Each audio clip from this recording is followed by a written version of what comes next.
ሰላም ጤና ይስጥልን። የተወደዳችሁ የምናለሽ መቲ ፕሮግራማችን ተከታታዮች የዛሬው የምናለሽ መቲ ፕሮግራም ተጀምሯል። እኔ መታሰቢያ ቀዘላና የዘወትር ተባባሪ ባልደረባዬ ይድነቃቸው ከበደ በጋራ ቆይታ እናደርጋለን። በሰሞኑ እንግዲህ ምርጫ ባይኖርም ለምርጫ በተከፈተው ክርክር ላይ የብሔራዊ ቋንቋ ጉዳይ ላይ እየተነጋገሩ ያሉት ነገር በጣም አስደንጋጭ ሆኖ አግኝቼዋለሁ። በሱ ጉዳይ ላይ ውይይት እናደርጋለን። የቴዲ አፍሮና የአዲስ አበባ ልጅ እንግዲህ አዲስ አበባ ልጅ ቀን ወጣለት እየተባለ ነው። ቢያንስ እውቅና ተሰጥቶ የሆነበትን ነገር በአደባባይ ተነገረ እየተባለ ነው። አዲስ አበባ ልጅ ግን ከዚህ ዘፈን ጋር ራሱ በተያያዘ አሁን እየተደረገ ያለው ነገር እየተወሰደበት ያለው እርምጃ ምን ይመስላል የሚለውን አዳዲስ መረጃዎች ይዘን እንመጣለን። አብራችሁን ቆዩ።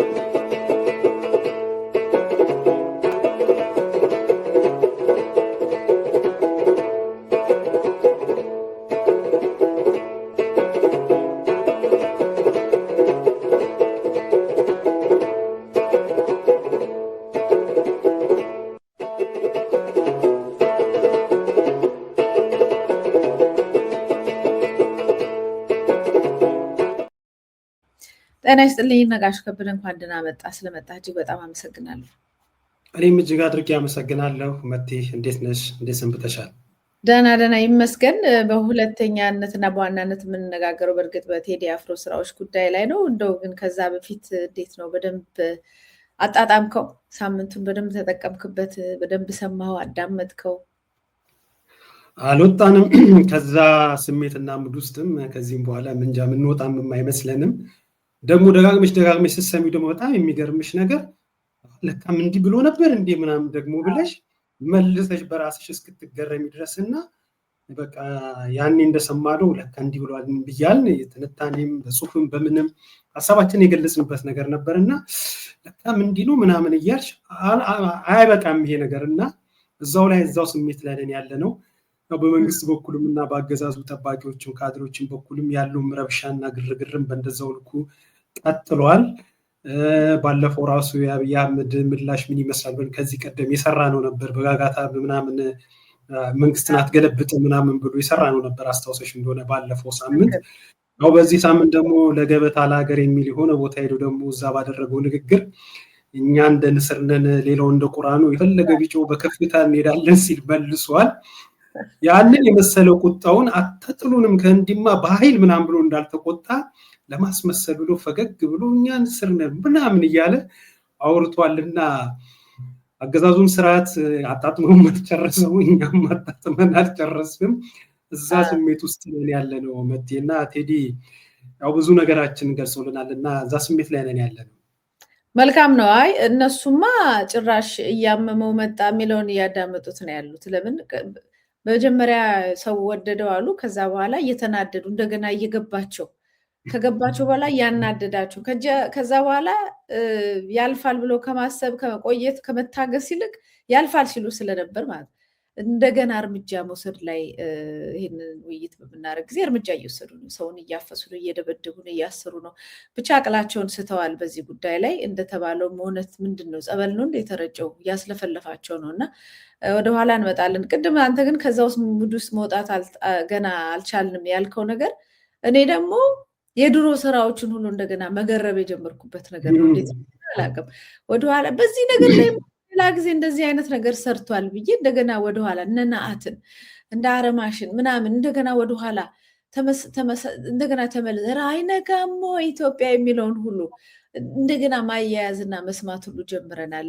ታሪክ ስለሆነ የሚነገረው ታሪኩን መገጣጠም ጀምረናል። አይነጋሞ ተብሎ ከዛ በኋላ መቼ ነው መስከረምሽ መቼ ነው የሚጠባው ከተባለ በኋላ አሁን ደግሞ ከሌሊቱ 11 ሰዓት ላይ ነው ተብለናል። እና እሱን ለመገጣጠም ወደኋላ እየሄድኩ ነበረ ሰሞኑን። እኔ ብቻ ከሆንኩኝ አላቅም፣ ብቻ እንደዚህ አይነት ነገር ላይ ነው እኔም የነበርኩት። ይድነቃቸው ከዛ በፊት እስቲ በጣም እንደው ያሳሰበኝን አንድ መረጃ ላካፍልህና ተመልሰን እንመጣለን። ብሔራዊ ቋንቋ ማድረግ ምንድነው ስህተቱና እንዴት አይነት ግጭት ነው የፈጠረው? ስህተቱ ምንድነው? ቅድም ንግግር እንዳነሳ ያዝልኝ ስህተት ነው ተብሏል።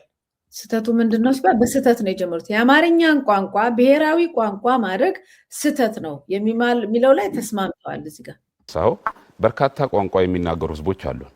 ኢቭን በ1994 እንኳን በቀረብከው ጥናት መሰረት የአፍ ቋንቋቸው ሆኑ በርካታ ህዝቦች ባሉበት ደረጃ የቋንቋ ግቡ ብሔራዊ ቋንቋ ግቡ መግባባት እስከሆነ ድረስ መግባባትና ማዳመጥ የማይችሉ በርካታ ዜጎች ባሉበት ነባራዊ ሁኔታ ቋንቋ መጫን የሀገራዊ ፍላጎት ነው ሳይሆን የሆነ የፖለቲካ ፍላጎት መነሻ ነው ብለን እናምናለን። በራሱ ችግር ባይሆንም አማርኛ ቋንቋ በርካታ የሀገራችን ህዝቦች የሚናገሩት ቢሆንም የተከደበት መንገድ ግን የህዝባችንን የበርካታ የሀገራችን ህዝቦችን ማንነትና ግንኙነትን ታሳቢ አድርጓል ብለን አናምንም። ብልጽግና ፓርቲ ኢትዮጵያ ብሔራዊ ቋንቋ እንዲኖራት ማድረግ ላይ አቋሙ ምንድነው? በኢትዮጵያ ታሪክ ውስጥ የልዩነትና ያለመግባባት ምንጭ ከሆኑ ዋና ጉዳዮች ውስጥ አንዱ እንዲህ አይነት ጥያቄዎች ናቸው። ስለዚህ በዚህ ጥያቄ ላይ አቋማችሁ ምንድነው? አቋማችን ምንድነው? ይሄ እንዲህ አይነት ለምሳሌ የሌሎች ዓለማትን ሁኔታ ማየት እንችላለን። ለምሳሌ እንደነ ስዊዘርላንድ፣ እንደነ ደቡብ አፍሪካ፣ እንደነ ካናዳ የተለያዩ ቋንቋዎችን በብሔራዊ ቋንቋ እውቅና ሰጥተው የሄዱበት መንገድ። ስለዚህ እናንተ ምን ታደርጋላችሁ? እኛ ከህዝባችን እንመካከራለን። በነገራችን ላይ ጥንቃቄ ማድረግ ያለብን ከኢትዮጵያ ችግር ጋር ለይተናል። ዶክተር ከረድን በተደጋጋሚ የክርክር መድረኮች የህገ መንግስት ማሻሻያን ጨምሮ ከህዝብ ጋር እንመካከራለን፣ ብሔራዊ ምክክሩን እንጠብቃለን። ለምንድን ነው መሸሸጊያ የምታረጉትና አቋማችሁን በይፋ ማትነው? ይሄ በነገራችን ላይ ለመሸሸግ ሳይሆን የህዝብ ድምጽ በዚህ ሀገር ፖለቲካ ውስጥ መከበር አለበት። የህዝብ ድምጽ አለማክበራችን ለፖለቲካ አለመረጋጋታችን ዋነኛ በሽታና መነሻ ነው ብለን እናምናለን። መመሸግኛ ይሄን አይነት ውሳኔ እንወስንልሃለን ብለን አውርደን መተግበር የምንችልበትን ችግር ቅርቃር ውስጥ እንድንገባ አንፈልግም። እንዲህ አይነት ችግሮች ከዚህ በፊት ኢትዮጵያን አሁን ላለችበት ለአንዳንድ ችግሮች መነሻ ናቸው ብለን እናምናለን። ብሔራዊ ቋንቋ በተመለከተ ከህዝቡ የምትጠብቁት እንጂ ለህዝቡ የምትገቡት ቃል የለም። ለህዝቡ ምንድነው መልኩን የሚመስል ራሱን የሚመስል ፍላጎቱን የሚመስል እንከተላለን ብለናል። ህዝባችንን አክብረን ነው ማንኛውም ጉዳዮች መፈጸም የምንችለው። ይሄ ነው እንግዲህ ተመልከት። አሁን በጣም ብዙ ነገሮች ማለት ይቻላል። እኔ የአቋማቸውና ጭንቅላታቸው ውስጥ ያለውን የተደበቀ ጥላቻ ነው እያየሁ ያለሁት፣ ሌላ ምንም አይደለም። አሁን ገና ከህዝባችን ጋር ተወያይተን ነው ብሔራዊ ቋንቋ እኔ አማርኛ ለእኔ ብሔራዊ ቋንቋ ነው፣ የስራ ቋንቋ ነው፣ አለቀ በቃ። ሌላ መጨመር አለበት ይጨመራል። አድፍጠ እሱ ስህተት ነው ብለ ሌላ አዲስ ገና የኢትዮጵያን ህዝብ ልታስተምረው አዲስ ቋንቋ ገና ልታስተምረው ስለ በመላው ሀገር ደረጃ ማለት ነው ልታስተምረው ከሆነ ለምን ታዲያ ኦልሬዲ የሚያውቀውን የተማረውን በምን ምክንያት ነው የጠላኸው ያኛውን? ሁለተኛ ከህዝባችን ጋር ተወያይተን ነው የምንወስነው። ስለዚህ ህዝቡ የሚወስነው ህዝቡ ሲወስን አይ ኦልሬዲ አማርኛ ስለምንችል አማርኛ ይሁን ቢል ግን ተቀባይነት የለውም። አማርኛ ስህተት ነው ተብሎ ነው የተጀመረው እና አካሄዳቸው በጣም ከባድ የሆነ የአማርኛ ቋንቋ ጥላቻ። ሌላው ደግሞ ያው ኦፍ ኮርስ እንደ ህዝብ ደግሞ የአማራ ህዝብ ጥላቻ ይታያል። ለዚህ ነው በድሮን የሚጨፈጨፈው። ለዚህ ነው አብዛኛው የአማራ ህዝብ ትምህርት ቤት የማይሄደው። ለዚህ ነው በእስር ቤት ውስጥ ያሉት ከ300 በላይ የሆኑ የአማራ ምሁራን ለአማራ ክልል ለሌላው ማህበረሰብ ዋጋ የሚከፍሉ የሚያስተምሩ ፕሮፌሰሮች፣ ዶክተሮች እየተለቀሙ የሚገደሉት በከፍተኛ ሁኔታ የአገሪቱ አንጡራ ሀብት ጠቅላላ ለመከላከያ ኢንቨስት ተደርጎ መከላከያው ዘልቆ ገብቶ እየጨፈጨፈው ያለው አማራ ክልል ነው። አሁን ደግሞ ቋንቋ ላይ ስህተት ነው ብሎ ነው የጀመረው። የአማርኛ ቋንቋ ተጭኖበት የአንድ ፖለቲካ አጀንዳ ምናምን። ስለዚህ በቀል ነው እነዚህ ሰዎች እያደረጉ ያሉት የሚል ነው አቋሜ። እና አንተ ስትሰማ ምንድን ነው የተሰማ? ወዴት የሚወስዱ ይመስላል? ያውም ለምርጫ እየተከራከሩ ገና እሱ ጋር እኮ ነው አየሽ መቴ መነሻውን ስህተት ነው ብሎ ጀመረ። ስህተት ነው ሲል ደግሞ ለፖለቲካ ክርክር ወይም ደግሞ ለቀረበው ሀሳብ አንዳንዴ ያፎ ለምታላደል ወይ ደግሞ ለአደባባይ ለሚዲያም ድምቀት ብለሽ ምናምን የሆነ የምትዩ ነገር አለ፣ ወይም ደግሞ እንደው ልፍ ብሎሽ አምልጦሽም የምትዩ ነገር አለ። ሰውየው ግን ያ አይደለም፣ ሆነ ብሎ አስቦበት በሙግት ደረጃ ሁሉ ነው ያቀረበው ስህተት መሆኑና እንደውም እንደ ሀገር ላለመግባባታችን ዋነኛው ምክንያት ይሄም ጭምር ነው በማለት ነው እንትን ያለው። በጣም ገራሚው ነገር ግን እሱ ይሄንን ሲናገር ከጎኑ ያለው ፕሮፌሰር ረዳት ፕሮፌሰር ነብዩ ባዬ ይሄን ቆሞ መስማቱ እኔ የህሊና ተጠያቂነቱን ለሱ ተውለታለሁ። ብዙ የተሻለ ኮመንት አልሰጠም እሱም በዚህ ጉዳይ ላይ በጣም ይገርም ነገር ነው። እኔ ያሱ ኮመንት መስጠት አለመስጠቱ ሳይሆን የሚደግፈውና ደግፎት ቆሞ የሚከራከርለት ስርዓት ምን አይነት ስርዓት እንደሆነ በቃ የህሊና ተጠያቂነቱን ለሱ ተውለታለሁ ያለ ነገር እንዳለው ነውና በጣም ይገርማል። የሰውየው ብቻም ሳይሆን የስርዓቱ ማረዳት ጭምር ነው። በነገርሽ ላይ ኢትዮጵያ ብሔራዊ ቋንቋ የላትም። መታረምም ያለበት የሰውየውም የጋዜጠኛውም ጥያቄ ነው። የስራ ቋንቋ ነው እስካሁን ያለን፣ ብሔራዊ ቋንቋ የለንም። ብሔራዊ ቋንቋ ማለት እንደ ሀገር አንድ የሚወክለን ቋንቋ መኖሩ ላይ ነው። እዚህ ላይ እስካሁን ባለን ሁኔታ ኢትዮጵያ እስከዛሬም የራሷ የሆነ ብሔራዊ ቋንቋ የላትም። ያለን ምንድን ነው? የፌዴራሉ የስራ ቋንቋ ነው ያለን። ይሄ የፌዴራል የስራ ቋንቋ ደግሞ አማርኛ ነው። ይህ አማርኛ የስራ ቋንቋ ሆኖ እንግባባበታለን። ቋንቋ በራሷ እድገት የመጣ ነገር ነው። በማንም ላይ ሰውየው እንደሚለው ተጭኖ ተገዶ በሌላ የመጣ ሳይሆን የራሱ ቋንቋ በቋንቋ ፍልስፍና በቋንቋ አስተምሮት ሂደት ውስጥ ቋንቋ ያድጋል፣ ይወላል፣ ይጠፋል፣ ይሞታል ምናምን የሚል የራሱ ስቴጆች አሉት። አማርኛ ግን በራሱ መጣ፣ በራሱ ሂደት አሁን ላይ ከዳር እስከ ዳር በኢትዮጵያኖች በሁሉም አካባቢ የሚነገር ጭምር ቋንቋ ነው። በዛም መሰረት የፌዴራሉ የስራ ቋንቋ ሆኗል። ከዚህም አልፎ ደግሞ ክልሎች ደግሞ አሁን እኔ ክፍለ ሀገር ነው የምለው አሁን ባለው አወቃቀር ክልሎች ደግሞ የየራሳቸው የሆነ በሚናገሩት ባሳደጉት ቋንቋ ደግሞ የየራሳቸው የስራ ቋንቋ አላቸው። ለምሳሌ ኦሮሚያ የራሱ የኦሮሚያ ቋንቋ ነው የስራው ቋንቋ። በትግራይ ቋንቋ የራሱ የትግራይ ነው። በሌሎችም በደቡብ በተለያየ አካባቢ የየራሳቸው ቋንቋ አላቸው የሚናገሩት። ሁላችንንም ግን በስራ ቋንቋ የሚያግባባን ሀገረ መንግስቱ ላይ ለሚኖረን ግብብነት እስካሁን እየተጠቀምን ያለ ነው አማርኛ ነው። ክርክሩና ሀሳብ እየመጣም ያለው ከዚህ ከቋንቋ ጋር ተያይዞ ልክ አማርኛ ቋንቋ በዚህ ደረጃ እንዳደገ እንደበለጸገ የሁሉም መግባቢያ ሁሉ እንደሆነ የጸባችን መነሻ አይደለም።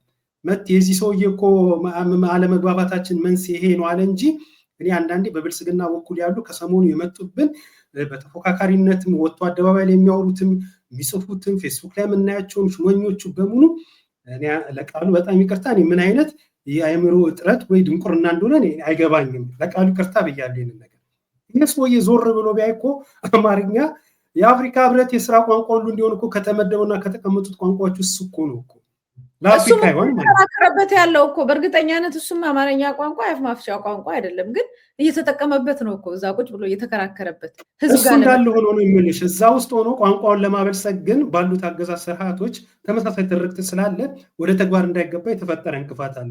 ተመልካቾቻችን በቂ እውቀቱ እንዲይዙት ቁንጽል የሆነ ሀሳብ እንዳይኖራቸው በሚሰጣቸው መረጃ ላይ እንቀጥል።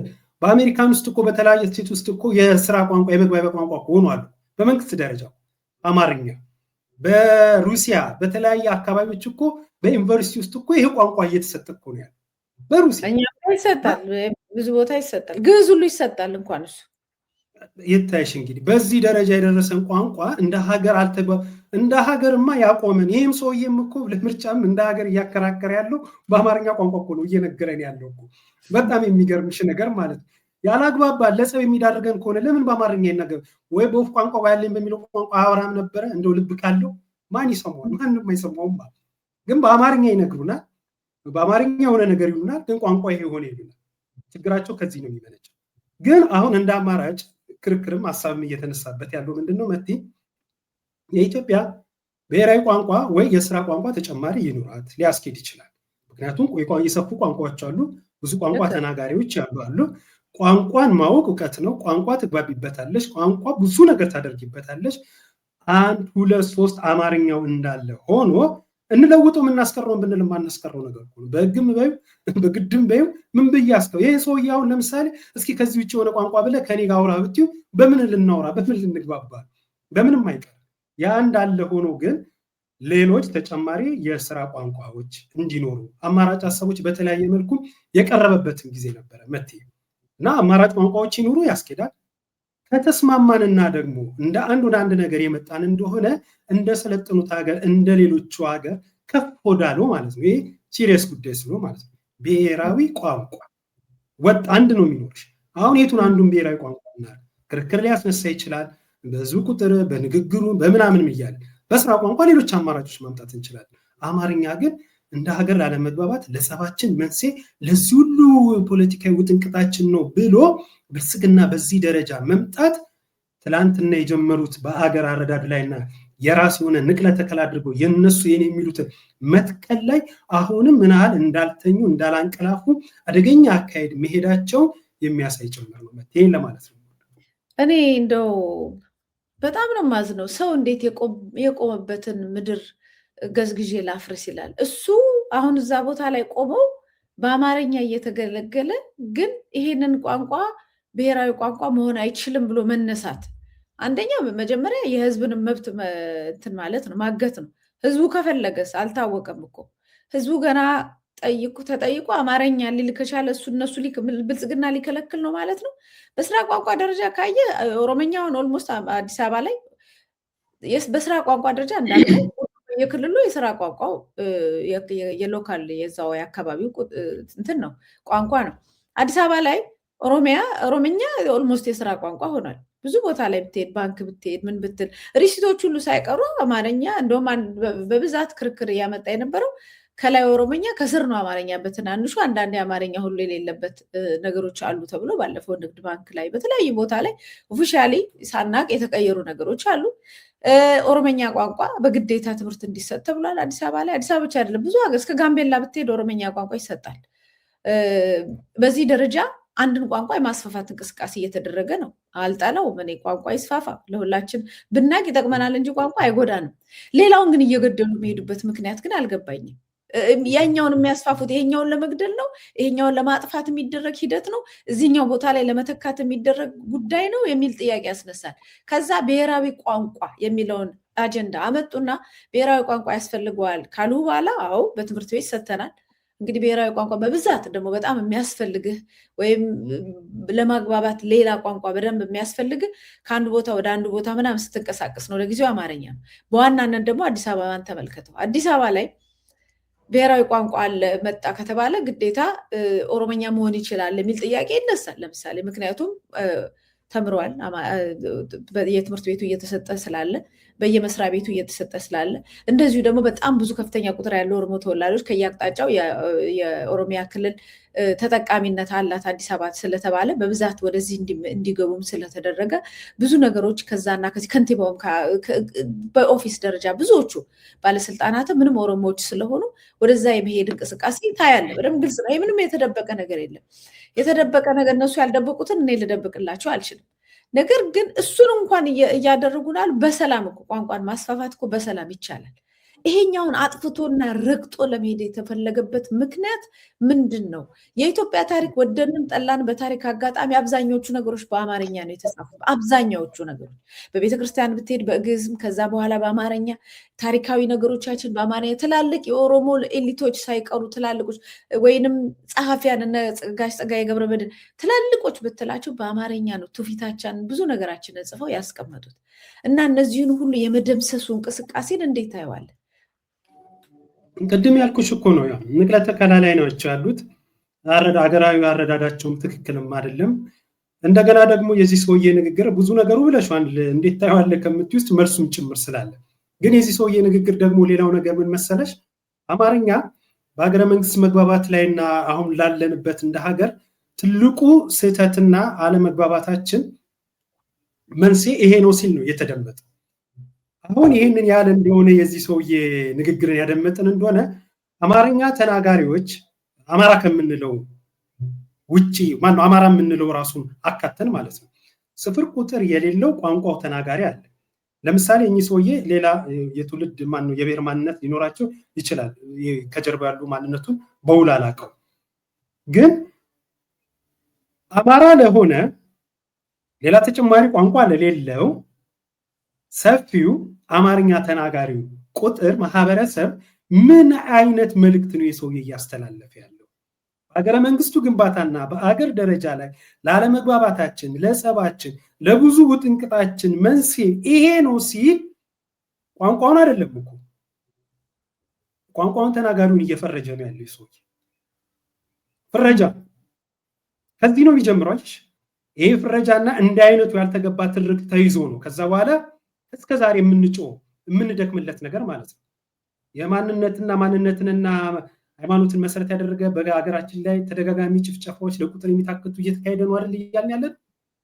ጨፍጫፊዎች የሚለዩሽ በዚህ እሺ መለየት አንደኛ የምጨፈጭፊበት ለምታስፈጽሚው የዘር ማጥፋትም ለመሰል ጉዳዮችም መለየት ካታጎራይዝ ማድረግ። አማርኛ ይሄ ነው ከተባለ አማርኛ የሚናገረው ማን ነው ነው ቀጥሎ የሚመጣው። እዚያ ያንቺ የሰውዬ የኔ የሚለውን ወደፊት ለማምጣት ይሄን የሚለውን አካል በአደባባይ ወጥቶ በሚዲያ ላይ ወጥቶ እንደዚህ ማበሻቀጥ ብቻም ሳይሆን ያን ተናጋሪውን አካል ቋንቋውን ዝም ብለሽ አታጠፊም። እኔ አሁን ዝም ቋንቋውን አማርኛ ነው የምናገረው አይደል? እኔ ስጠፋ ነው እንግዲህ አንድ እኔ ሁለት አንቺ ሶስት ስንደመር እየጨመረ ሲመጣ ነው ያ ቋንቋ ተናጋሪ እኮ ሞተ ጠፋ የቋንቋ ተናጋሪው አለቀ ምናምን በቋንቋ እድገት ውስጥ ቅድም መግቢያ ላይ ስልሽ የነበረው ነገር እኮ ይሄ እኮ አደገ ሞተ ጠፋ ምናምን የሚባሉ ይናገርኳል። ተናጋሪው በበዛ ቁጥር ቋንቋ ያድጋል። ተናጋሪው በጠፋ ቁጥር ቋንቋ ይጠፋል፣ ይሞታል። እንግዲህ የሰውዬ ምን አይነት ፍጅትን በመንግስት ሚዲያ በምረጡኝ ቅስቀሳ ላይ እየጠራ እንደሆነ ቅድም የምልሽ ስለሚሉት ነገር አሁን የሰውዬ ተሳስቶ አይደለም ብዬሻል። ያፎ ለምታ አይደለም ብዬሻል። ሆነ ብሎ እንደውም እኮ ጋዜጠኛው ኮች ላይ ያደረገው እኮ እየሞከረ እኮ ይሄ ማለት እንደዚህ ነው ክሉ ነው። ገባሽ? መሪ ጥያቄ እንለዋለን በፍርድ ቤት ውስጥ የመስቀለኛ ጥያቄ መሪ ጥያቄ ይለያል። መስቀለኛ ጥያቄ አንቺን ለመጣል ነው፣ አንቺን ክሮስ የሆነ ነገር ለማድረግ ነው፣ ነጥብ ለማስያዝ ነው ምናምን። መሪ ጥያቄ ግን ክሉ ሰጥሻል እና ይሄንን የምትሉልን እንደዚህ ነው እና ይሄንን አዎ እንደዚህ ምናምን እያሉ እሱ ነብዩ ባየን አላየሽም ፈገግ ይላሉ። እሱ ጋዜጠኞች ሲጠይቀው እሱ ሲመልስ ገርሞት ለራሱ ፈገግ ብሏል ምናምን ነገር እና ሰውየው ሆነ ብሎ እያደረገ ያለው ነገር ይሄ የሰውየው ሀሳብ ብቻ ሳይሆን አሁን ላይ ያለው አገዛዙ ስርዓትን ጭምር። ስለዚህ ለጥያቄዎች መልስ የሚሆነው መጤ ይሄ ቋንቋውን የማጥፋት የኔን የሚሉትን መትከል ብቻም አይደለም፣ ቋንቋው ተናጋሪውን ራሱ መፈረጅም። ከዚህ ፍረጃ በኋላ ደግሞ ቀጥሎ የሚመጣውን እናያለን። ያ አሳዛኙ ነገር እየሆነ ያለው ግን ስለዚህ ይሄ ቋንቋ ነው ችግር፣ ላለመግባባታችን ትልቅ ችግር ነው ሲል ምን ትዝ አለኝ መሰል? አድዋ ትዝ አለኝ። በአድዋ ላይ እንግዲህ ጥሪ የተደረገው በአማርኛ ነው። እንዴት ሳይግባቡ በአማርኛ ተጠርተው እንዴት ያ ሁሉ ማህበረሰብ ገብቶትና መጥቶ ሀገር እንዴት ሊያድን እንደቻለ አላውቅም። እንግዲህ እርስ በርስ ነበር መጣላት የነበረባቸው። ለአድዋ እንግዲህ ተነስና ተከተለኝ ብሎ አፄ እምዬ ምኒልክ ጥሪውን ሲያቀርብ እርስ በርስ ነበር ዝም ብሎ የጎንዮሽ መጣላትና ወይም እምቢ ነበር ማለት የነበረበት አይደል? በዚህ ጥሪ ግን ተጠብቀኝ ቀንደ ወስልተ ብትቀር ማርያምን ተገዝቻለሁ እኮ ነው ያሉት እኮ። ጥሪው እኮ ነው አዋጁ። ኤግዛክትሊ አንደኛው እሱ ነው ሲያግባባ። ሁለተኛ በጣም በተከፋፈለ ያለው መንግስት ከዚህ በፊትም ያሉትም ከፋፍለነዋል በታትነነዋል ያሉትን ማህበረሰብ በአማርኛ ሙዚቃ ከ70 ሚሊዮን ህዝብ በላይ አንድ ቋንቋ የተናገረበት በአንድ ቋንቋ አንድ ሀሳብ ያስተናገደበትን የቅርቡን የከያኔ ታላቁን ከያኔ ቴዲ አፍሮን ሙዚቃ ማየት እንችላለን። ይሄ ሁሉ እንግዲህ በአማርኛ ነው አይደል? አሁን ህዝቡ ተናገረ ማለት ነው። እንደው እንደነሱ እንኳን ብንሄድ ህዝቡን ነው የምንጠይቀው ከተባለ ህዝቡ በአማርኛ የሚሰሩ ነገሮችን ተቀባይነት እንዳላቸውና እንደሚገባው እንደሚፈልገው ሁሉ በአንድነት ቆሞ ራሱን አሳየ። አሁንም ይሄ ቋንቋ ችግር ከባድ አለመግባባትና ችግር እየፈጠረ ነው ይላል አደባባይ ላይ ቆሞ። ከዚህ በላይ አሁን የኔ ስጋት ይሄ መመሪያቸው እንደሆነ ውስጥ የሚነጋገሩት በቃ ይሄንን ማጥፋት አለብን፣ ይሄን መቀየር አለብን፣ ይሄን ማውደም አለብን ብለው እየፎከሩ እንደሚመጡ ያስታውቃል። ሰውየው ላይ ብዙ ስራዎቻቸው ላይ ምን ምናየው ነው። ምንም አዲስ ነገር እኮ አይደለም እኮ። በየአካባቢው ቋንቋ እየታየ ተለቅመ ከኦሮሚያ ክልል ተለቅመ እንዲህ እየተለቀም ከአማርኛ የምትናገሩ የአማርያውን ተለቅመ እኮ ተወጥቷል። ከዚህ የበለጠ ሌላ ኤቪደንስ የለውም። በዚህ አካሄድ እነዚህ ሰዎች ከቀጠሉ ብቻ ምናልባት አሁን የሚያደርጉትን ሳይሆን እንደው ለወደፊት ያለውን ችግር በዚሁ ስሜት እንድታካፍለን ነው። ይሄ መንግስት ቢመረጥም ባይመረጥም ወንበር ላይ እስካለ ድረስ ማለት ነው እስከቆየ ድረስ በዚህ አካሄዱ ምን ሊያደርግ ይችላል የሚለውን እስቲ ዝም ብለን እንመልከተው። ምን ሊያደርግ ይችላል? ቋንቋውን ሊያጠፋው ይችላል። አማራውን አፈናቅሎታል። አዎ ገሎታል፣ ጨፍጭፎታል። ምናልባትም በጣም ማይኖሪቲ ሊያደርገው ይችላል። ከዚህ እስከምን ድረስ ሊሄድ ይችላል ብለህ ታስባለህ? ዝም ብለን በእነሱ እጅ ስር ሌላ 10 ዓመት ቢጨመር ምን አይነት እጣ ፈንታ ነው የሚኖረን? እንደ ሀገርም እንደ አማራው ብሔርም ደግሞ ስለተጠላ ማለት ነው። ይሄ እኮ ልክ ነች እኮ። የተጀመሩ ፕሮጀክቶች አሉ። እነዚህ በስፋት ይቀጥላሉ። ለምሳሌ እናንሳ፣ በአዲስ አበባ ውስጥ ባሉ ትምህርት ቤቶች ሁሉ በግዳጅ የሰበርናቸውና ተሰበርና አይነት መዝሙር የራሳቸው ትርክት ያለበትን መዝሙር ጨቁኖናል ለሚሉትን የብሔር ማንነት ቆመ ሁሉ እንዲዘፈን አስገድዶ ሲያደርጉ እኮ ነበር። በዚህ የተነሳ ነገር አለ፣ ልምምዱ አለ። ትምህርት ቤቶች ውስጥ ይሄ ቋንቋ እንዲሰጥ ብለው የኦሮምኛ ቋንቋ እንዲሰጥ ያደረጉበት አለ። አሁን ተመልካቾቻችን እንዲረዱት ኦሮምኛ ቋንቋ ወይ ከኦሮሞ ጋር የተያዘ ጉዳይ አይደለም እያወራን ያለ ነው። ባልተገባ መልኩ እየተደረገ ያለ መንግስታዊ ተጽዕኖን ጭምር እያወራን ስለሆነ ነው።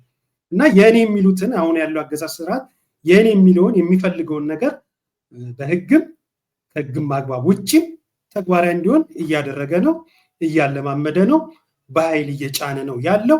ልምምዶቹ አንዱም ከዚህ በፊት እኮ የሰራነው እኮ አለ እኮ መት ቋስታዎች እንደሆነ ባሉት ፍርድ ቤቶች ለምሳሌ በምን ቋንቋ እንዲሰሩ እየተገደደ ነው ያለው። ባለፈው በወጣው በአዲሱ መመሪያ መሰረት አዋጅ መሰረት ልክ እንደዛ እየተደረገ ነው ያለው።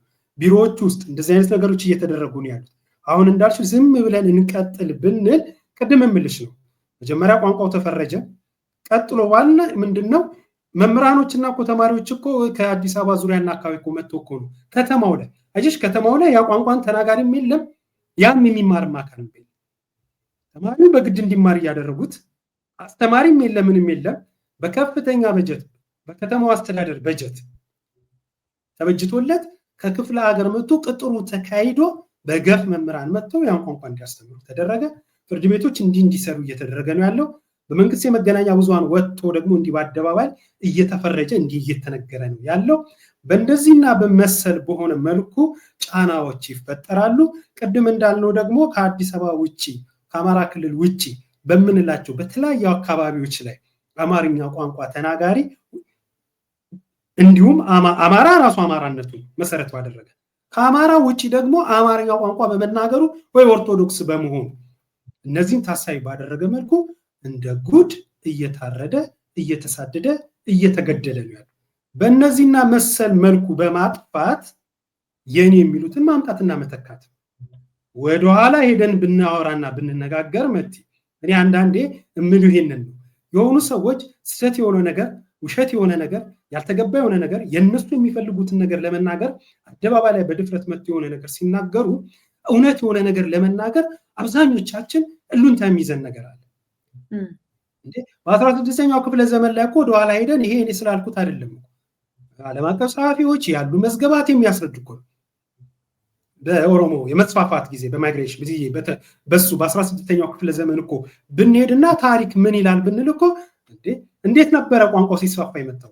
እንዴት ነበረ የኔ እምነት የሚሉትን ነገር እያስፋፉ በደቡብ በተለያየ አካባቢ በወረራ በግዴታ ወንዶችን የሆነ ነገር በማድረግ ሴቶችን የራስ በማድረግ ልጆችን በሆነ ነገር በመውሰድ በእንደዛና መሰል መልኩ በተደረገ ከፍተኛ ወረራ ምክንያት መቲ በኢትዮጵያ በተለይ በደቡብ ያሉት አብዛኛው አካባቢዎች የኔ የሚሉትን ቋንቋ ተነጥቀዋል።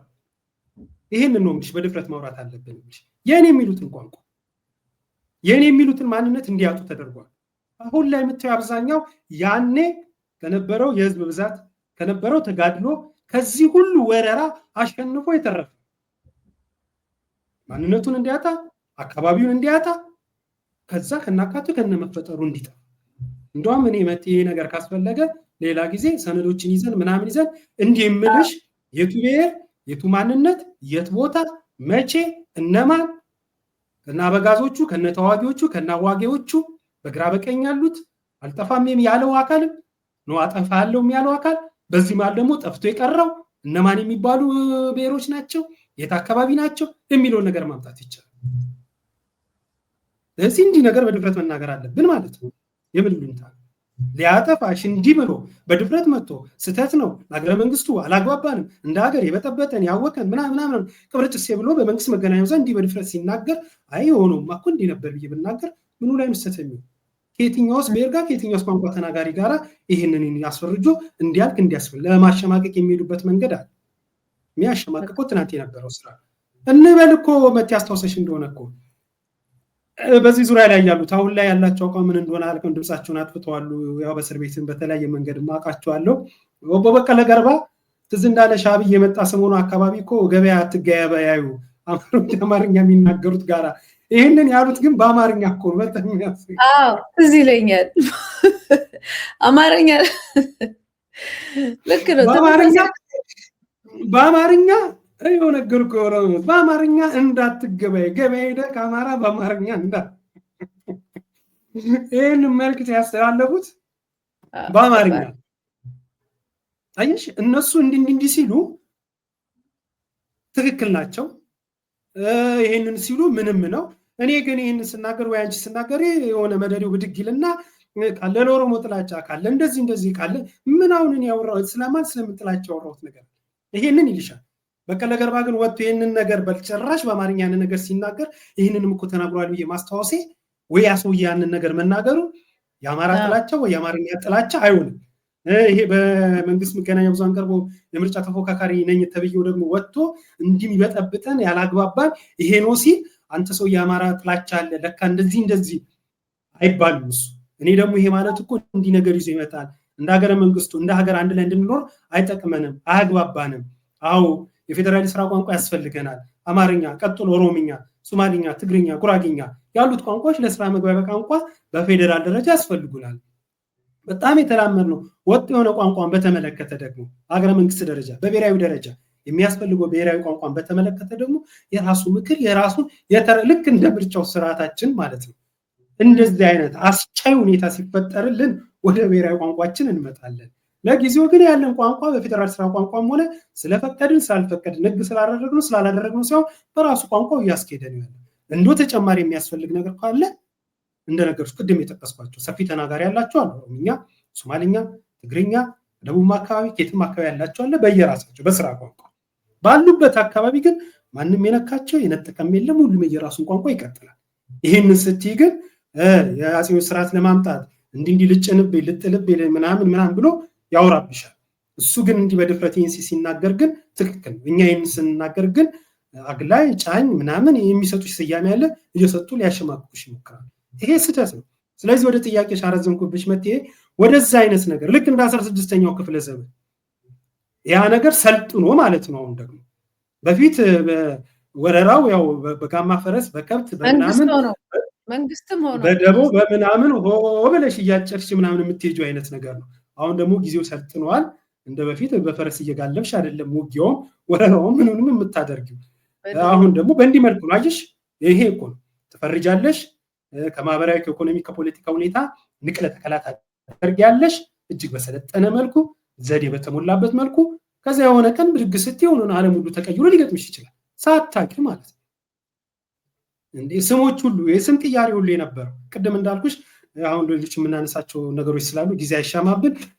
የስም አጠራር ስያሜ ሁሉ ከዛን ጊዜ ጀምሮ በተፈጠረ ምክንያት ቅያሬ ሁሉ ተደርጓል። የስም ስያሜ ራሱ የአካባቢ ስያሜዎች እነዚህን ሁሉ ማንሳት ይቻላል ማለት ነው። መት ያረዘምኩት አላረዘምኩም። ጥሩ ሀሳብ ነው ያመጣው። በሰፊው መሄድ እንዳለብን በዚህ ጉዳይ ላይ እገምታለሁ። ለምን መሰል እንደዚህ አይነት ነገሮች ድሮ በኃይል ተደርገዋል። አሁን ግን አንደኛ እንዳልከው በሰለጠነ መንገድ ብቻ ሳይሆን ህግን በመቅረጽ ህጋዊ በማድረግ ጄኖሳይድም ወንጀልም ይሁን ንቅለ ተከላውንም ህጋዊ በማድረግ ሲስተም ክሬት በማድረግ እና ደግሞ መንግስት በመሆን አየህ መንግስቱ ስትሆን ደግሞ ምንም እኮ ማድረግ ትችላለህ።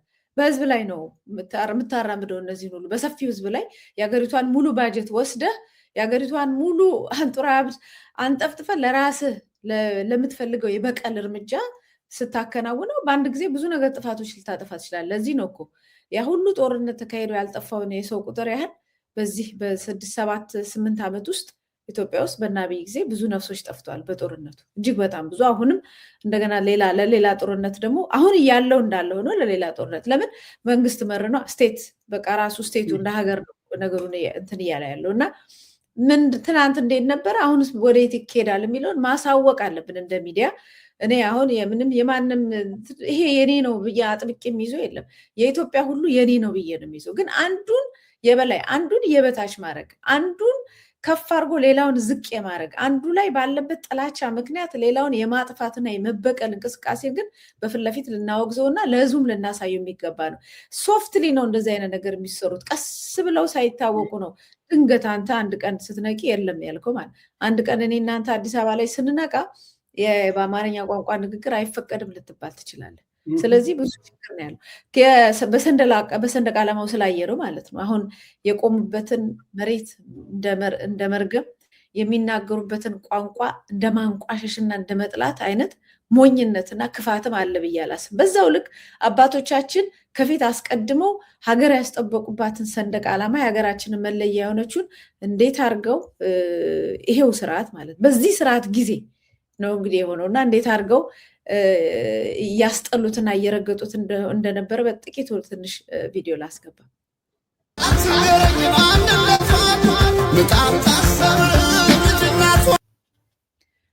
ምናልባት ድምፁን ልቀንሰው ቪዲዮን ግን የቴዲ ሙዚቃ ኮፒራይት እንዳይዘን።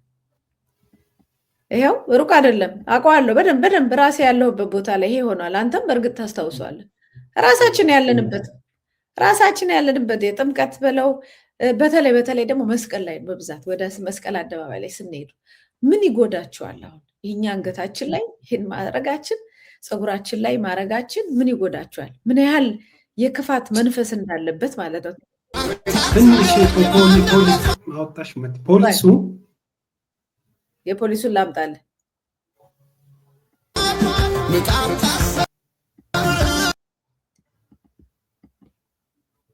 ይሄ ነው የፖሊሱ ሲቀደው ከነጠላ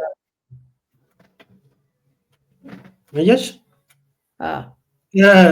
እንዳልሽው ነው። ይሄ እንግዲህ አሁን ብዙ ጊዜ ብንናገር የሆነ እንደዚህ ሆነ እንደዚህ ተደረገ ምናምን ስንል ይሄ የፈጠራ ወሬያችሁ ምናምን ይላል። እንግዲህ ይሄ ምን ብለን እንፈጥረዋለን? ፖሊሱ ይኸውልሽ ትልቅ የሆነ ተከታታይ ቦምብ የሆነ ምናምን የሚባሉ መጠሪያ የተለያያችሁ ቦምብ ፈንጂዎች አሉ እና እሱን አጥምዶ እንደያዘ ግዳጁን እንደጣለ እንዴት ይኸውልሽ ከነጠላ ላይ አረንጓዴ ቢጫ ቀዩን አላይቶ በጀግንነት እየተዋደቀ እንዳለ ጠባቂ ህዝብን ከጥቃት የሚከላከል ፖሊስ ሆኖ ማድረግ ለመጫን የቋመጠ አይነት እንቅስቃሴ ሲያደርግ ስታዩ ታዝኛለሽ።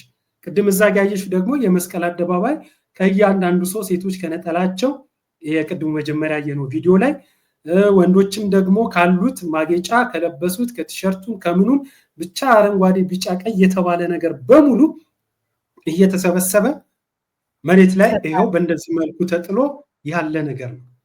እንግዲህ አንሳው ሲል ቴዲ ይሄንን ነው በባለፉት 8 ዓመታት ያየነው። በእርግጥ ይሄ ነገር ብሶና አይሎ መጣ እንጂ መቴ በነበረው አገዛዝ ስርዓት በህዋት መራሹን ጊዜ የነበረው ይሄው ነበር።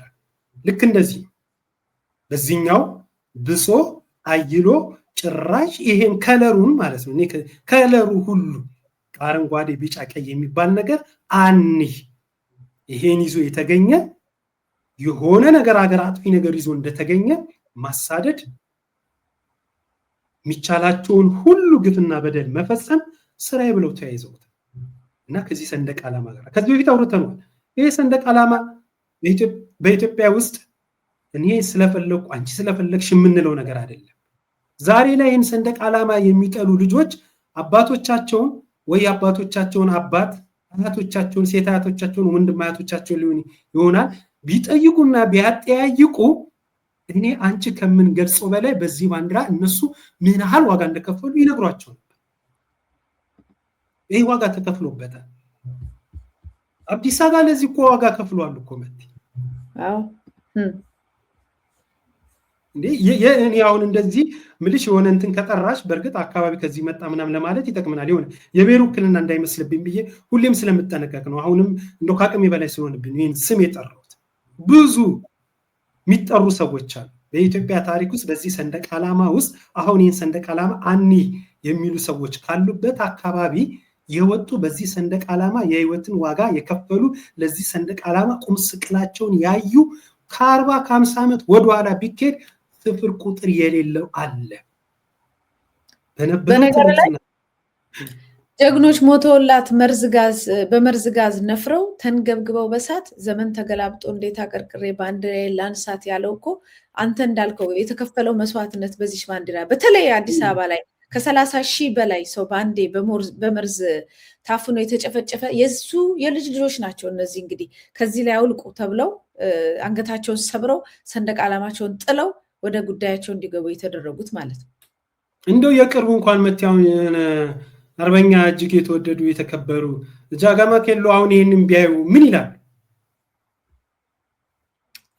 ሁልጊዜ እንደዚህ እንደለበሱት ነው እሳቸው ሁልጊዜ አይተህ ከሆነ በነጠላቸው ላይ እንደዚህ አገልድሞ አረንጓዴ ቢጫ ቀያቸውን እንደለበሱ ነበር የነበሩት። የከፈሉትስ ዋጋ ቅድም እንዳልኩሽ እንዲህ ብሎ ስም መጥራት ወደ እነሱ ቦይ መግባት ይሆናል ከሚል ተነስቼ ነው። እና ብዙዎች ለቁጥር የሚታክታል። ግን ይህን ሰንደቅ ዓላማ ያዙት፣ ኢትዮጵያዊነትን ጠሉት። ቅድም ካልኩሽ አንጻር ነው። የራስ የሆነ አለ የራስ የሆነ ታሪክን የራስ የሆነ ነገር መትከልን የነበረን ነገር መንቀል። ይሄ ቅድም አንቺ ምንም ስንለው ነበር፣ ወይ በህግ ወይ በግዴታ ወይ በማናቸውም መልኩ ንቅለ ተከላ መደረግ መቻል አለበት። አንዱ አካል ይሄ ነው እና ሀሳባችንም እየተነሳንበት ያለ ነው። የቴዲ ትግልና ትንቅንቅ ደግሞ እዚህ ላይ ነው። ቴዲ የተለየ ለሱ ብቻ የተገለጠለት ነገር ኖሮ አይደለም። የእሱ አባት አያት፣ የኔያቺ አባት አያት፣ ቅድመ አያቶቻችን ሲቀጥል ወደ ኋላ ባለው በኢትዮጵያ ታሪክ ውስጥ ይሄ ነገር ቅድም በቴዲ ግጥም ስንኝ ሀሳብሽንም አንቺ ስትገልጪ ነበር። ያ የሆነው ነገር ነው ቴዲ ያስጨንቆት። ስለዚህ ሰንደቅ ዓላማ ስለ ባንዲራዋ እየተናገረ አቤት እያለ ያለው ግን እንዳልነው ይህንን በማለቱ ከሰሞኑ መግቢያችን አካባቢ ላይም ስናነሳው ነበር። ይሄንን ስራው በማቅረቡ የታዩብን ችግሮች ምንድናቸው? ምንስ ማረምስ መቻል አለብን ከማለት ይሄኔ ማለት አቅሙ ሞራልም የሌለው መንግስት ነው በእርግጥ ከማለት ይልቅ ማሳደድ፣ ረብሻ መፍጠር፣ ውከትን መፍጠር፣ ሌላ ተጨማሪ ቀውስን መፍጠር ስራ የተባብሎ ተያይዞታል። ይሄ ነገር ደግሞ ማድረጉ አገዛዙ ስርዓት እንደውም ለይቶለታል። የአፍጢም እንዲወድቅ ያደርገዋል እንጂ ምንም የሚጠቅመው ነገር የለም። አሁን በእያንዳንዱ ቀን በአገዛዙ ስርዓት ላይ ኩርፊያ፣ በአገዛዙ ስርዓት ላይ ተቃውሞ፣ በአገዛዙ ስርዓት ላይ ጥያቄ ማንሳት እየጨመረ እንጂ እየቀነሰ የመጣ ነገር አለ። ሲጨምር ደግሞ እየሆነ ያለው ነገር መቲ ልብ ብለሽ አይተሽ እንደሆነ አይነቱና ይዘቱ፣ መጠኑ፣ አረዳዱ በሰፋ መልኩ እየሆነ እየመጣ ስለዚህ ማቆም አይቻልም። ማቆም የሚቻለው የህዝብን ጥያቄ ሲመለስ ብቻ ያለው አገዛዝ ስርዓት ደግሞ ራሱን ችሎ የህዝብን ጥያቄ አሁን ላይ የመመለስ አቅሙን፣ ብቃቱን፣ ሞራሉም የለው። አይ መልስ እንኳን አለው። ቆይ አንዴ የመለሰውን መልስ አንዴ ላስገባል። በዛ ታጋሾች ነው። ለዛ ነው እኮ ይሄ ሁሉ ጭፈራ ምናምን ስድብ፣ እርግማን የሚሰማው ስለምንታገስ ነው እንጂ እንደ ድሮዎቹ እኮ አርጩሜ ብንመዝ ኖሮ ሰው አዲስ አበባ ተቀምጦ እንደዚህ መቼም አይሆንም። ይሄው እንዴት ታጋሹ መንግስት ብዙ ማለት ይቻላል ምን ያህል ታጋሽ እንደሆኑ። በእርግጥ ግን እቺ ማስጠንቀቂያ በነገሮች ላይ እዚች ጋር መጥቴ ይቀርሳ እዛው ቴዲ ላይ ልቆም ነው። በፍቅር ጠሩና እቺ ናት አንዷ ሲመጣ ከተናገራቸው አስደማሚ ንግግሮች ውስጥ አንዱ ይሄንን ነው። አብይ አህመድ ማንንም በፍቅር ከሰበሰበው ውስጥና እንዲስ ካለ በወቅቱ ይሄንን ቢል ምን ብለሽ ትቃወሚያለሽ? እኛ እንዲህ ስላላችሁ የሆነ ነገር አናረግም፣ አናስርም፣ ማንንም ህገ መንግስቱ ገራፊ ናችሁ ግረፉ አይለንም፣ ህገ መንግስቱ እንዲያድርጉ አይለንም፣ እኛ መጠየቅ ነበረብን፣ ያናን አላደረግንም የመጣ ስሙ ሲል የነበረው ነገር ታስታውሻለሽ አይደል? አሁንም ቢሆን ሰው ስለተናገረ እንደዚህ አናደርግም፣ አርጩም ያንይዝም፣ ማንም እንደፈለገው መናገር እንደፈለገው ማድረግ ይችላል ምናምን ሲልሽ እንዴ እንዲማ አትልም፣ መቅጣት አለብን ምናምን አትዩ። ዋው ጥሩ እኮ አለ አብይ ነው የምትዩ። ወደ ፍቅር ሊሰበስብሽ ከሚችል ነገር እንዴ እንዲም አይነት መሪ መጣ እንዴ ከሚያስብልሽ ነገር እንዶ ስለ ሀገራቸው ስለደረሰብንም በደል በጎ የሚያስቡ ከዚህ ነገር መገላገልን ለሚሽሉ ቅን ለሆኑ ኢትዮጵያውያኖች በሙሉ ይሄ ነው የሚታየው ፊት ለፊት። ለአንዳንዶች ደግሞ እንደ ይሄ ነገር የሚሉ ሊኖር ይችላል። አይሽ በእንደዚህ ሰበሰበ መጣ እኛ አርጩም ያንይዝም ማንም እንደፈለገ አዲስ አበባ ውስጥ ይላል አለ እና አሁን ላይ እሱ ነው መጥቲ አርጩሜን አሁን ላይ ያለው አዲስ አበባ ላይ ይሆን ያለው ይሄ ነው። አዲስ አበባ ላይ በነፃነት መናገር ይችላል ጋዜጠኛ፣ አክቲቪስት፣ ፖለቲከኞች። እቺም የምርጫ ሰሞኑን ነው ዝም የተባለችው። ከዛ ባለፈ እና አንቺ ስንነጋገር ወደ 130 ሰዎች በፍሱስ ተደርገው አልገቡም የሌለ የሽብር ድሪቶ ለጣጥፎባቸው እነገነት አራጌ ሌሎችስ ታፍኖ ተሰውረው የአዲስ አበባ ይቻላል ነው አይደል ያለ ይሙቱ ይኑሩ ምን ይሁኑ እማናቃቸው አዲስ አበባ ልጆች አብይ አህመድ ታደረካቸው ብለን ጠይቀን ዛሬም እየታሰሩ እስካሁን መልስ አላገኘን። ፖለቲከኞች፣ የፓርላማ አባላት እነ ክርስቲያን ታደለ የአዲስ አበባ ምክር ቤት ስለ አዲስ አበባ ማለት የአዲስ አበባ ምክር ቤት አባል ዶክተር ካሳ ተሻገር የአዲስ አበባ ስለ አዲስ አበባ ስለወራ ማለት በአዲስ አበባ ውስጥ ያለ ሰው ለእስር ለእንግልት አልተዳረገም። አሁን ላይ የሚለው ነገር ምን አይነት አርጩሜ ነው የፈለገው? በእርግጥ የእሱ አርጩሜ አሁን ላይ ድሮ ሆኗል። ታንክ ሆኗል። በአማራ ነው፣ በትግራይ ነው፣ በኦሮሚያ ነው ሚሊዮኖችን ፈይቷል። ምን ቀር? ስለዚህ ቴዲ ይሄንን ማለቱ ምን ያህል የጥበብ ነብይ ሆኖ መጥቶ እንዳሳየ የሚገልጽልን ነገር በዚህ ሰበሰበ። አሁን ደግሞ ይሄን አደረገ። እንዲማ አትለኝም። የአሁኑስ በቃ 12 ሆና በዝምቷ ምንድን ነው ያለው? አንድ ነብር ፈጃት ነው አይደል ያለው? አሁንማ በቃ ወዲያ አንተ በል ከዚህ በኋላማ በላንሰው ብሎ ነው በቃ በዝምታ ተውጬ ከዛሬ ከነገ እንደው ነገሮች ይረጋጋሉ፣ ሰላም ይሆናሉ።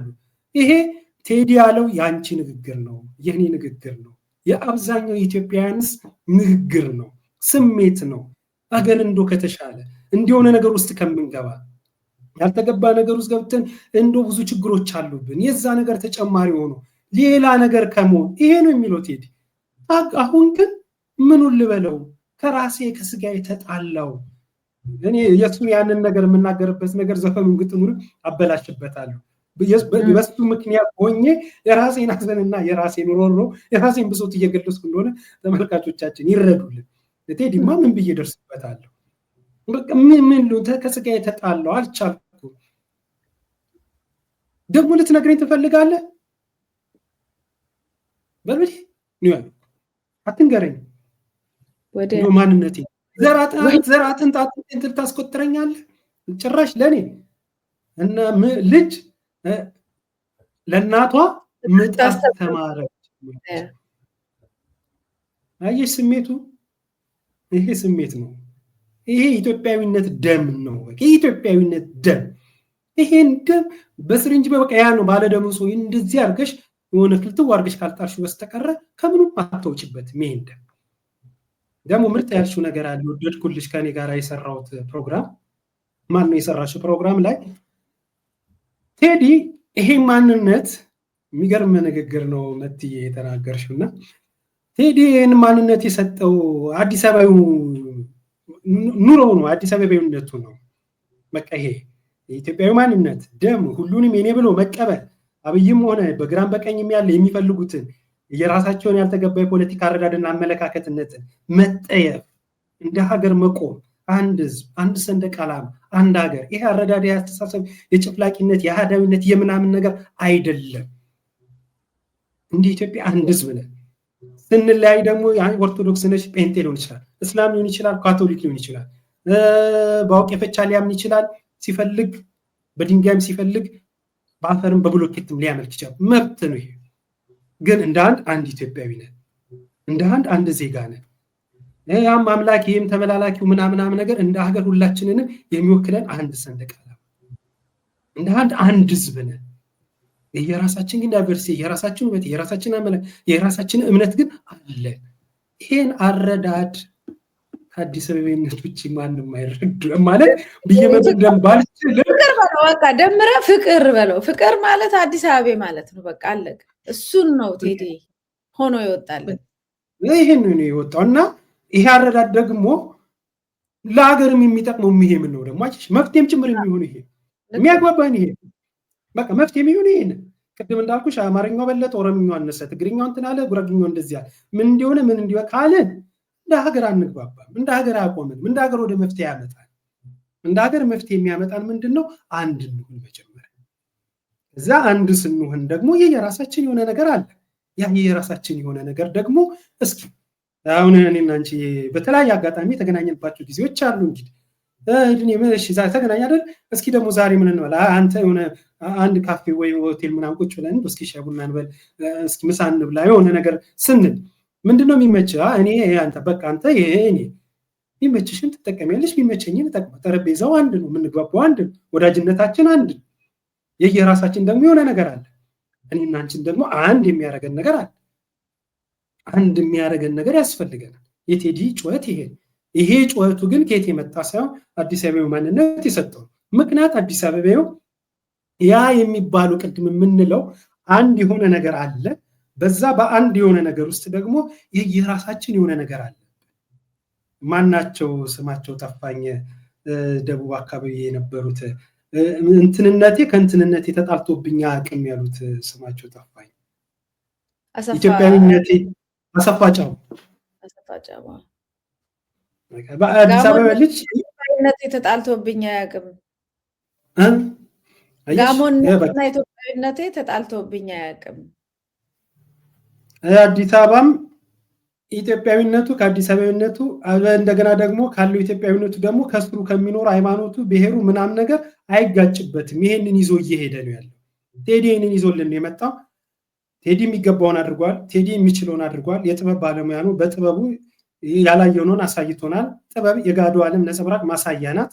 ይህንን ነገር ጥበብ የሚጠብቀውን ነገር አድርጓል። የቴዲ ኃላፊነትና በዚህ አጋጣሚ ለመናገር ስለሚፈልግ የቴዲ ኃላፊነት የጥበብ ስራውን መስራት፣ በቃ የጥበብ ስራውን ሰራ። ይሄ ደግሞ ለቴዲ አዲስ ግኝት አይደለም። በዓለም ላይ አሉ በጥበብ እንደዚህ ስለ ሀገራቸው ስለ ዓለማቸው ከሀገራቸውም አልፎ እንደነ ቦምባሬ ባለፈው ስትገልጹ ነበር እውቅ ድምፃውያን የተውኔት ስራዎች የተለያዩ እጸጾችን፣ ግድለቶችን፣ ፖለቲካዊ ችግሮችን የሚያሳዩ በጥበብ ስራቸው ገለጹ። በቃ ይሄ የጥበብ ስራ ነው። አንድ አሳይመንቱን ተወጥቷል። ሌሎቻችን ደግሞ የየራሳችን አሳይመንት እንወጣ። አሁን ቴዲ አሳይመንቱን ተወጥቷል። ከዛ ደግሞ እኛ በቃ ቴዲ የሰጠውን ሰጥቷል። አሁን ከቴዲው ዙሪያ ላይ የምንሆነው ቀርቶ የራሳችን ከዛ ላይ አሳይመንቶቻችንን እየወሰድን ስራ እንስራ። ይህን ስንሰራ እሱም ይደሰትብናል። ድካሜ ዋጋ አገኘ ማለት በቃ እውነትም የሆነ ምንድነው አንቺ የጥበብ ባለሙያም በትምህርቱም በምንም ስላለሽ ምንድነው የሆነ ነገር ደርሰሽ ምን ብለሽ ተደራሲያን ይሄንን ነገር እንዴት ተቀበሉልኝ እንዴት አዩልኝ የአንዳንድ የመድረክ ስራዎች አይተሽ እንደሆነ 7 ዓመት 8 ዓመት 10 ምናምን ዓመት የባቢሎን በሳሉ ምናምን የሆነ ረጅም ዓመት ቆይቷል ሳያረጁ ሁሌ እየጣፉ ከዛ ላይ የሚተውኑት አርቲስቶች ደራሲያን ምናምን ትልቁ እርካታቸው እኮ ያን ዓመት በሙሉ መሄዱ በዛ ጉዳይ ላይ ሰው መነጋገሩ በዛ ጉዳይ ላይ መደሰቱ ባቢሎን በሳሎን በእያንዳንዳችን ቤት ያለው የፍቅር የትዳርን ህይወትን እያየን ምንስቅበት ምንዝናናበት ምንታረቅበት ወደ ራሳችንን አሳይመንት ወስደን ያን የጥበብ ስራ ቤታችንን ሼፕ የምናደርግበት ስቀን ምናምን ብለን ልንመጣ እኮ ብቻ እኮ አይደለም እንደዛው ወደ ራሳችን ቤት እንወስድና አሳይመንት እንወስዳለን እንጂ ሁሌ ሲሄድም ወይ እዛ ጋር እኮ አለማየሁ ምናምን ወይ እዛ ጋር እኮ ባቢሎን ምናምን እያልኩ አልቀጥልም። ቴዲ ስራውን ሰርቷል። እኛም ደግሞ ወደ ስራችን ተመልሰን የየራሳችን ስራ እንስራ ለማለት ነው። አመሰግናለሁ። ዳይ ወደ ስራ ነው እንግዲህ ወይ ዳንተ አትንገረኝ ማንነቷን ምጣት ታስተምርም ልጅ ልናቷን ወይ ዳታ አስቆጥረኝ እንደማጥንቴን እኔ ያውቀው የለም ወይ ማንነቴን ወይ ዳንተ ላንሳበት ባንዲራዬን አረንጓዴ ቢጫ ቀይ አርማዬን ብሏል። እኛ ነን ማለት ነው የምናሳ አረንጓዴ ቢጫ ቀይ አርማችንን እናነሳለን። ኢትዮጵያዊነታችንን እናጸናለን። የአባቶቻችንን ሀገር በውርስኛ ጋር የደረሰችውን ደግሞ እንደዚሁ ለትውልድ እናስተላልፋለን እና ወደ ስራ በሚለው ወደ አንተ ማጠቃለያ ነው የምስማማው። እጅግ በጣም አመሰግናለሁ። የሰብአዊ መብት ተሟጋችና ጋዜጠኛ ይድነቃቸው ከበደ እጅግ አድርጌ አመሰግናለሁ። መቴ ክብረት ይስጥልኝ። መልካም አድማጭ ተመልካቾቻችን ስትከታተሉት የቆያችሁት የዛሬው ምን አለሽ መቴ ፕሮግራማችንን ነበረ። እንግዲህ እየተሰራብን ያለው የጎጥ ፖለቲካ፣ የበቀል ፖለቲካ፣ የሴራ ፖለቲካ ምን ይመስላል የሚለው እንደው ቆንጸል አድርገን ለማሳየት ነው። የኛ የሁላችንም ጠቅላላ ሀሳባችን ግን አንድነታችን ይሻለናል፣ ሰላማችን ይሻለናል። በፍቅር ያለውን ቋንቋ ያለውን ባንዲራ ሰንደቅ ዓላማ ሀገራችንን ምድሪቱን እንደ አባቶቻችን ተቀብለን በፍቅር እናስቀጥላት። ወደ ጎጥ ውስጥ አንግባ፣ ለጎጠኞች ደግሞ እጅ አንስጥ በማለት ነው እንግዲህ ለዛሬ በዚህ ፈጽመናል። ዳግም በሌላ ፕሮግራም እስከምንገናኝ ሰላም ቆዩ።